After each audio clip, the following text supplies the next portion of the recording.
Welcome to Shop Talk number 17? 17. Okay, here we go. Okay. Nice. Yeah. And this one is about the, we have this nice guitar here. It's the despair of repair and how to stay away from there. Yeah, part one.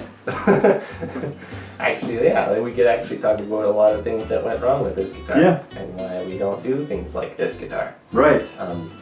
This is an old Harmony, it's not a stringless guitar. Yeah.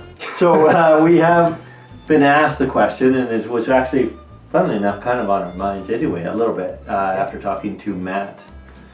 I've been thinking about some things along this lines anyway, and it's always on Zach's mind. This is the way you build your guitars. Mm-hmm.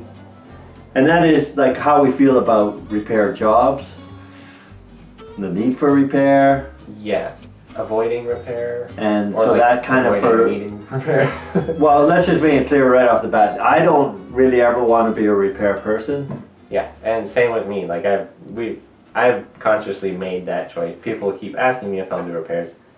I think it's a totally different ballgame. From making guitars, I just feel like it's a whole other set of skills. Like taking a top off, for example. I can do it, but it scares the heck out of me because I'm not confident in that stuff. But with that being said, I think it's I've heard a few makers say that to be a good guitar maker, you need to do repairs for a number of years. And I think there's a lot to be said for that, but I think the main thing is you just need to know what goes wrong. Right. So that you can avoid those things when you're making A, what goes wrong, B, how it works. Yeah. Which you can find out when you're doing repairs, or you could actually find out in the building if you have somebody to guide you along, which is what I'm hoping is happening here. So for him, he wants to build the guitars, not repair them. And like for me, I would say, like when I look at something like this, and this was after talking to Matt a couple of Shop Talks back. If you didn't see it, go see it. Here's the link. There may be a link here or may not, we don't know. And that is the idea sometimes of redoing it, but not repairing it. Right. So I'm actually kind of Not excited. restoring it. Yeah, not restoring it to what it was, but taking it and making a new guitar out of what is there. And so, like, here's an old Harmony. I love the shape of it. I love just the look of it. I think this could be really cool. There are some issues with it, but I think in rebuilding it, I could fix those issues or actually just replace some of those issues or whatever. Replace the issues with more issues? With more issues. Hopefully not. Yeah, well, we'll see. We'll see. Yeah. To me that's exciting in that I don't have to get it back to where I don't have to be careful with, not, if I need to, if I destroy a neck, I build a new neck. Yeah. I still have the body, like I'm still, And there is a whole side of, a huge part of guitar repair is to restore and not mess up like what the original was. Yes. Right? Or replacing it to the original. And that's the part I just don't think I'd ever be interested in. Me neither, yeah. And I think I've watched people do it. I've spent some time. I really respect people that can do it. And I really think it's a whole nother set of skills. Not different skills, but a whole nother set of skills added on top. That I don't really want to take the time to learn, actually. Because I feel like I'd always just be disappointed at, anyway. So, yeah, we have this. So, along that lines, how do we make it so that we don't have to see our guitars in a repair shop? Yeah. I think Yeah, how do we do that without affecting the sound, or how do we do it and help the sound or improve the sound? So get the sound that we want. Yeah, and I think there's something to be said for overbuilding a guitar, and there's something to be said for building a guitar that won't explode. Factory-made guitars tend to be overbuilt. I think there's, for example, on the top, I think a top, it needs to be solid wood, in my opinion, to be a good sounding guitar. Like double tops is an exception, I think, but plywood tops, it's not going to sound great. It's never going to crack unless it really gets hit. But it's not an area you'd be willing to sacrifice what sound you think you're going to lose for the strength of it. Yeah. But like on the sides, laminating on the back, you can laminate. You're not going to get cracks if you laminate, right? Right. I mean, obviously, if you really hit a guitar hard enough, it's going to crack. But yeah, I think we wrote a bit of a list just to go through the common things that go wrong with guitars and how I've learned to sort of work around those issues, or just the building methods that I've learned from Sergey or from other builders. Right. Just recognizing that it's to avoid things going wrong. And this is not just 100. It's not 100%, but it's going to get you a lot further. Oh yeah. Down the road. There are plenty of things that commonly go wrong with guitars, but these are just a few of them. So first of all, I think neck joints, neck resets. Yeah. Almost inevitable in guitars. There's 180 pounds or more sometimes, depending on the strings. Or less, depending on the... Yeah. And that tension is pulling on a top that's under 3 millimeters. In fact... And the neck is, Yeah. In fact, didn't you have a guitar in here at one point? So he won't do repairs, but he will do setups. Yeah, because I'm quite confident in my setups. In fact, that's part of what's so great about his guitars is how nicely they're set up.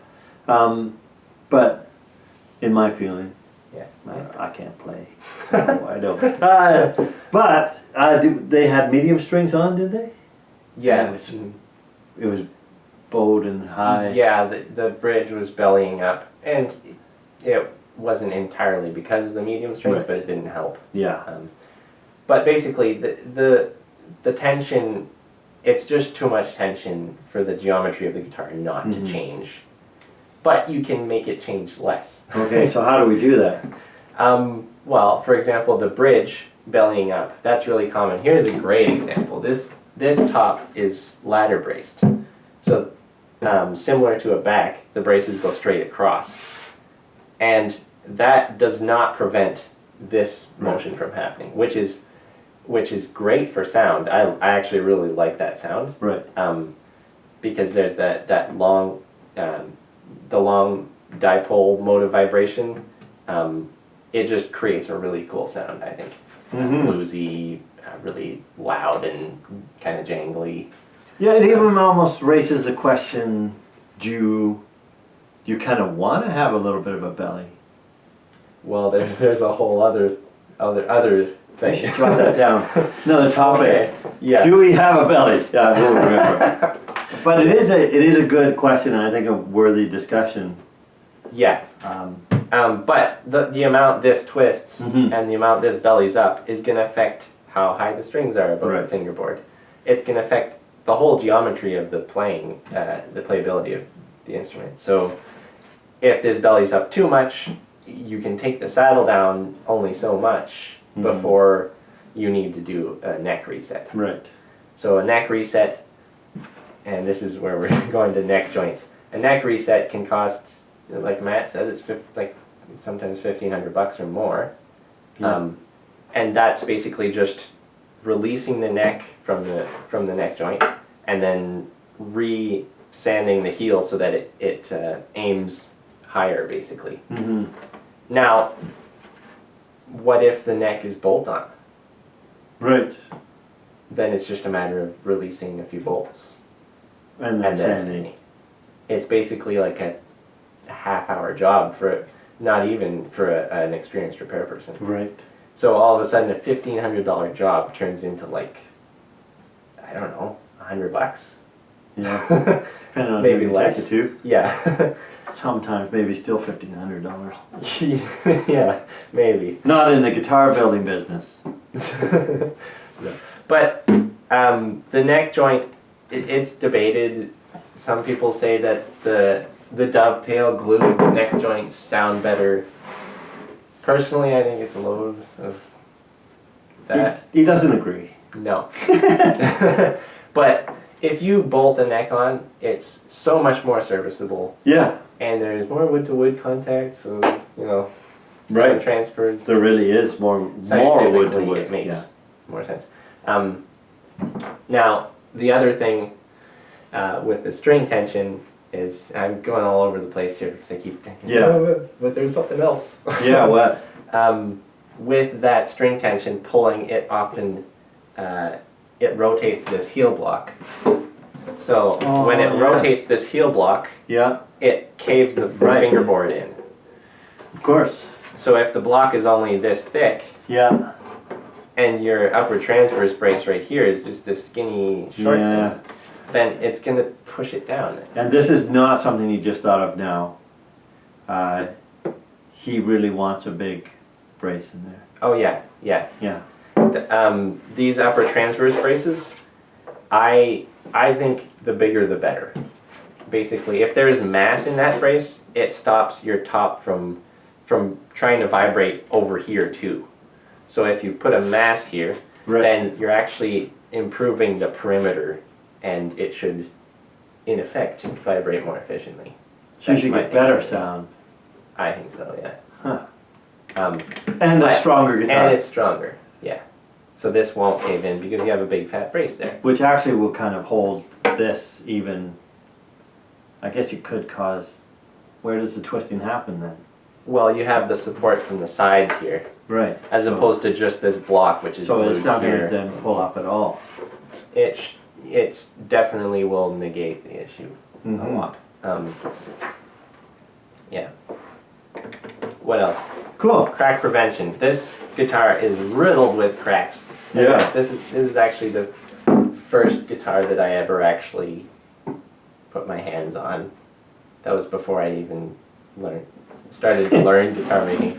So these cracks are super glued, and but look at them, they're everywhere. Cool. Yeah, super cool. But the cracks are everywhere, and part of that is wood selection. Some woods will crack more easily than others. How the wood's cut, if it's slab cut or flat sawn, then it's twice as, like, it shrinks and expands twice as much with humidity changes than quarter sawn. The other thing is, there are other things you can do inside to on the top and the back to prevent cracks too, or at least make sure you're not encouraging cracks to happen. Right. So on the top, if you glue a brace that goes along the grain, it's raising the likelihood of the crack happening next to the brace. Yeah. Because everything shrinks and expands at different rates. Right. And then you get. So you've got to make sure your bracing is across the grain. Yeah, or anything that or thin, right? So your back reinforcement strip, you make it thinner on the edges, and it's cross grain too. It's not going to make much of a difference. But as far as like if you're putting a reinforcement patch around a sound hole, don't make the edges parallel with the grain. Right. Because that could very well crack right there. That's why you do that. I thought it was because you were into Superman. Yeah, Superman. Yeah. The Superman crest. Yeah. That's what we always called it at Sergey's. Oh yeah. Well, that's what I thought it was all about. No. But it was actually to increase the longevity of the guitar. Yeah. And perfect. Wow. Superman, he's awesome. Yeah, he's awesome. He's super. Yeah.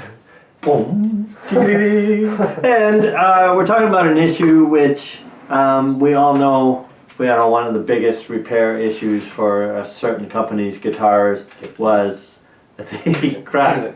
Gibson. Yeah, that's what I heard somebody even talking about how Gibson is remaking those guitars and still making it so that, and the claim that they shouldn't fix that issue. you know, that's up to you whether you want to buy the guitar like that. But people know now. Yeah, it's been an issue for a long time. So why does it crack there? Well, usually Gibson's necks are quite small, but they also route this massive truss rod cavity here. And why was it so big? Like, did they have a big truss rod? I think so, yeah. I mean, or the washer is big on the end here. I don't actually know because I don't do many repairs, but but there's this big chunk of wood that's gone there. Yeah. So you have basically just this small amount of wood on the sides. Right. And if this guitar falls and either hits here or even like that in the case, then the inertia of the top of the head can actually break that, or just like you had said earlier, this can actually hit and break. And it's super common. It makes total sense. Why wouldn't it break? Yeah. I mean, especially if it's short grain. There's just no denying all the pressure that's on the whole guitar goes through that joint. It's still pulling up here. Yeah. Because all the strings end after that joint. Yeah. So that's a problem. But how do you? How do you prevent that? Yeah. You obviously don't want to take a lot of meat away from this area. So if you can have a smaller truss rod access, that's actually better. Another way you can do a reinforcement on this area is to put a back veneer on the head and extend it over this nut area here. Another way is a volute. So you gotta make sure you cover your nut. Or the back side of your nuts. The back side of your nut. Yeah. Okay. But I think a volute, which is like what my standard is, really complements my nuts. You know? Yeah. It feels really nice, and it's right underneath my nuts. So it's basically, it gives you an idea of where your hand's gonna stop. Yes, it does. But this volute adds a lot of material there in that weak spot. Yeah. So by adding a volute, it does really strengthen that area, and it looks awesome. And when you're holding a guitar, it feels really nice. Yeah. I like that. Yeah, and actually even just like picking up a guitar with a volute, you know where you're at.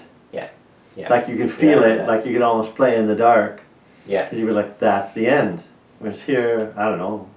Yeah. Like it just slides on past. Yeah. Yeah. So I don't know. Yeah. You'll get used to it anyway. But that's I mean those are some ways to prevent those issues. Cool. And I think that's good for part one. Yeah. So that's a set of stuff. So we're just to recap. Instead of doing repairs, we want to make it so we make guitars that don't require repairs. Yeah. And this is a good business decision too. Obviously, you don't want to have warranty issues and have to pay for warranty work. Right. But also, when you sell your guitar, if you're selling it to a touring musician, you want it to be dependable. Yeah. Right? You don't want that musician to tap their guitar on something and the head falls off. Right. Yeah. Or he crack. has to fly with it. Yeah. He or she has to fly with it. And their action's all off or their intonation's all gone. Yeah, you don't want any of that. No. We want good, solid guitars. Yeah.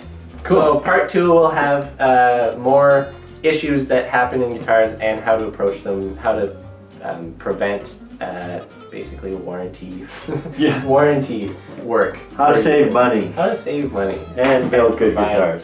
Good guitars. Thanks for joining us. We'll Have see you a good next week. time.